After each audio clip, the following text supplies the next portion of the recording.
ئاینی پیرۆزی ئیسلام کە ئاینی کۆتا زەمانە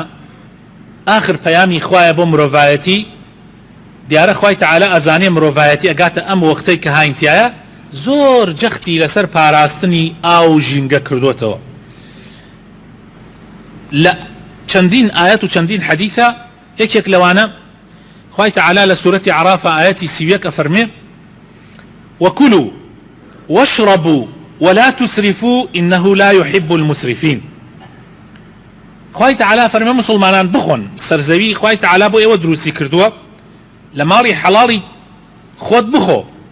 و هەروەها لە ئاویش کە لە سەرزەویە بخۆرەوە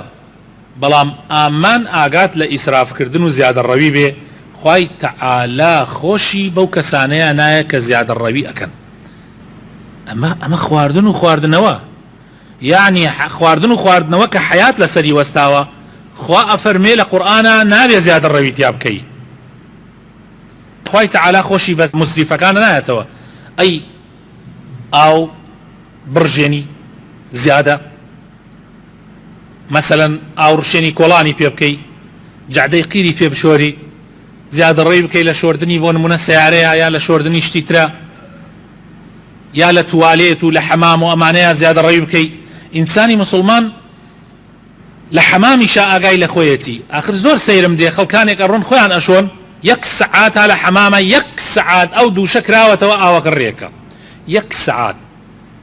بگرە هەیە لەوانەیە زیاتریش ئەو لەگەڵ کوێی ئیسلاما گونجێ بە هیچ شێوازێک دروست نییە و ئەبێ ئێمە زۆر ئاگامان لێبێ لە حەمامە لە ئاودەسە حتا ماڵیش ئەبێ قفڵ بۆ ئاوەکانمان بکەین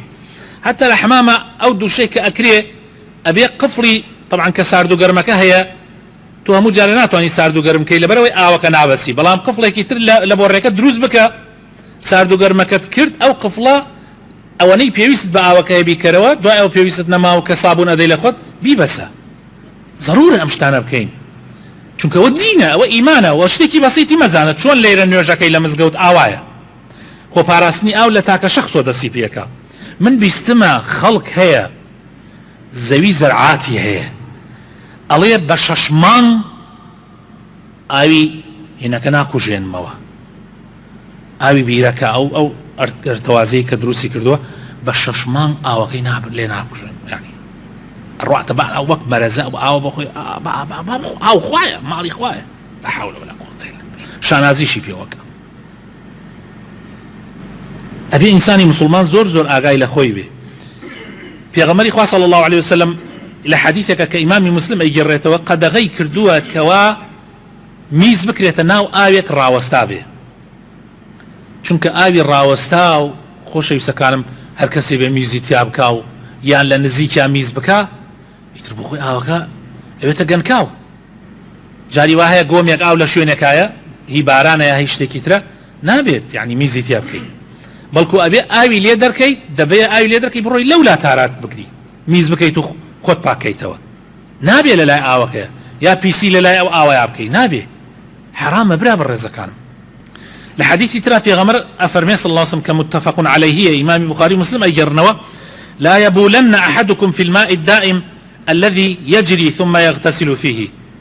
پێغەمبەر صلی الله عليه وسلم فەرمێ خەر چۆن ئێوە ڕۆن میزەکە ناو ئاوێک و دوای ئەوە ڕۆن هەر لەو ئاوە خۆتانە شۆن شتیوا چۆنە بێ ئەگەر ئاوەکە چەند کەم بێ و چەند زۆر بێ ئێمە ئەبێ بیپارێزین چونکە ئەوە هەر مڵک ئێمە نییە مڵک مرۆڤەکانی ترن کە لەگەڵ ئێمە ئاژێن و مڵکی زیندەوەرەکانی تریشن کە لەسەر ئەم زەویە ئاژێن هەموو نەوع زیندەوەرەکان تەنانەت ماریش تەنانەت مێروویش